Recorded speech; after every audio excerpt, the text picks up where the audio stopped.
अस्सलाम वालेकुम, मैं हूं डॉक्टर मुराद और आज का हमारा टॉपिक है टेटनस इन काफ, यानी कि छोटे बछड़ों के अंदर टेटनस का इन्फेक्शन।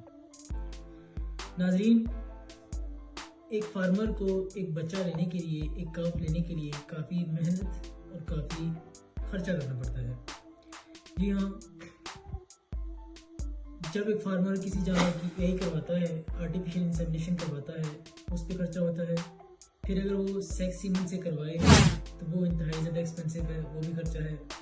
इसके अलावा जब उसको एक फीमेल काफ मिल जाती है, जब वो पैदा हो जाती है, फिर उसको बड़ा करने में, ग्रो करने में भी उसको काफ़ी ज़्यादा मेहनत करनी पड़ती है। इस सब के बाद अगर जानवर को इस तरह की कोई बीमारी, जैसे कि टेटनस आज हम डिस्कस करेंगे, इस तरह की डिजीज़ लग जाए तो वो फार्मर के लिए इंतहाई नुकसानदेह है और फार्मर को बड़ा झटका लगता है। जी हाँ, आज हम बात करेंगे टेटनस के बारे में। टेटनस क्या होती है? टेटनस एक ऐसी डिजीज़ है, एक ऐसी बीमारी है जिसके अंदर बच्चा या बड़ा जानवर, उसकी बॉडी स्टिफ हो जाती है, उसकी बॉडी अकड़ जाती है, रिजिड हो जाती है, जानवर गोबर नहीं कर सकता, जानवर हिल नहीं सकता और इस तरह से जानवर की डेथ हो जाती है। क्योंकि इसका ट्रीटमेंट अगर किया भी जाए तो वो काफ़ी लॉन्ग लास्टिंग होता है और उसके बाद जाके कहीं रिजल्ट मिलता है। ज़्यादातर केसेस हमारे ऐसे होते हैं जिसमें रिजल्ट नहीं मिलता और जानवर की डेथ हो जाती है। अब अगर इसकी पॉजिटिव एजेंट की बात की जाए तो वो एक एनारोबिक बैक्टीरिया है, क्लोस्ट्रीडियम टेटनाई। इसकी अगर कॉजेज़ की बात की जाए तो हम देखते हैं, अक्सर हम तक फार्म पे जाते हैं, फार्म विजिट करते हैं, तो अक्सर बच्चे ऐसे होते हैं जिनकी नर्व या जो नेवल कॉर्ड होता है उसकी स्वेलिंग भी होती है और सोजा होता है, उसका इन्फेक्शन होता है। ये हमने अक्सर देखा है फार्म के ऊपर। जब बच्चा पैदा होता है तो उसका माँ के साथ कनेक्शन नाक के जरिए होता है, नाक को काटना पड़ता है, नाक कट जाती है और वो फार्मर उस चीज़ को इग्नोर करता है और वो ऊपर रह जाता है। ऊपर रहने की वजह से वहाँ पे क्लोस्ट्रीडियम टेटनाई जो बैक्टीरिया है वो सॉइल के अंदर हर वक्त रिजाइड करता है, हर वक्त मौजूद होता है। उसको मौका मिलता है उसके अंदर जाने का और इन्फेक्शन बन जाता है, इन्फेक्शन बनाता है। नाक के अंदर उसको एनारोबिक, यानी कि वहाँ पे ऑक्सीजन की कमी होती है, ऑक्सीजन नहीं जाती, उस तरह की कंडीशन मिलती हैं और ये सूटेबल कंडीशन है क्लोस्ट्रीडियम टेटनाई की ग्रोथ के लिए। फिर वहाँ पे जब उसको इस तरह की कंडीशंस मिलती हैं तो वो ग्रो करता है ज़्यादा। ग्रो करने की वजह से अपनी जितना उसको प्रोलिफरेट करने का मौका मिलता है, जितना वो अपने आप को फैला सकता है उतना फैलाता है।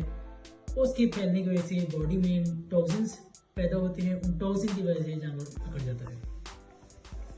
अब अगर इसके सिम्टम्स की बात की जाए तो फर्स्ट ऑफ ऑल आप देखेंगे कि जानवर का स्टिफ गेट होगा, यानी कि चलने में उसको डिफिकल्टी महसूस हो रही होगी। इसके अलावा आप देखेंगे सॉ हॉर्स स्टमक क्या होता है, यानी कि जब बच्चा खड़ा होगा, जानवर खड़ा होगा, उसकी आगे वाली टांगें आगे की तरफ अकड़ी हुई होंगी और पीछे की टांगें अकड़ी हुई होंगी। इसके अलावा अक्सर लॉक जाओ हो जाता है, जानवर अपना मुंह नहीं खोल सकता, जानवर दूध नहीं पी सकता, खाने पीने में उसका मसला होता है। देखेंगे आप ऐसा जानवर जब देखेंगे उसके अंदर जो उसके कान होते हैं वो खड़े हुए होते हैं, वो अकड़ जाते हैं। अब अगर इस बॉडी को, अब इस कंडीशन को अगर आप थोड़ा सा और एडवांस देखें तो जानवर ज़मीन पे लेट जाएगा।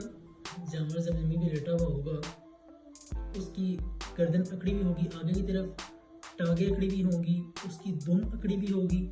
जो दुम अकड़ी हुई होगी तो वो एक किस्म का हैंडल लाइक उसकी कंडीशन होगी, यानी कि वो पीछे की तरफ हैंडल बना होगा, वो भी इसका साइन है। और सबसे इम्पोर्टेंट जो साइन है वो ये है कि आप जानवर की जब थर्ड आईडी देखेंगे तो उसकी प्रोलैप्स होगा।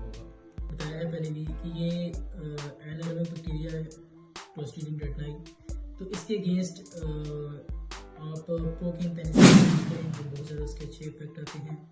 इसके अलावा कोई भी आप मसल रिलैक्सेशन डेज़िपाम वगैरह यूज़ कर सकते हैं। अगर आपको और सपोर्ट देनी है, सपोर्टिव ट्रीटमेंट करनी है तो साथ आप मेट्रोनिडाज़ोल यूज़ कर सकते हैं, फ्लूइड थेरेपी करें और साथ साथ जानवर को आपको पता है कि वो उसका मसल जो होते हैं वो जबड़े लॉक हो जाते हैं।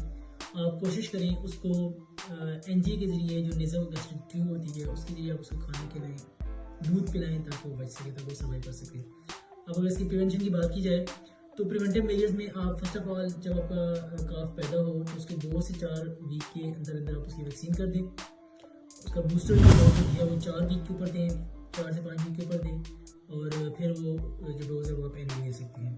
और दूसरी बात है, ये तो वैक्सीनेशन होगी, दूसरी बात यह है कि जैसे कि आपको मैंने शुरू में बताया है कि ये जो जिसके चांसेस जो हैं वो नेवल कॉर्ड से ज़्यादा होते हैं, नेवल कॉर्ड इन्फेक्शन से ज़्यादा होते हैं।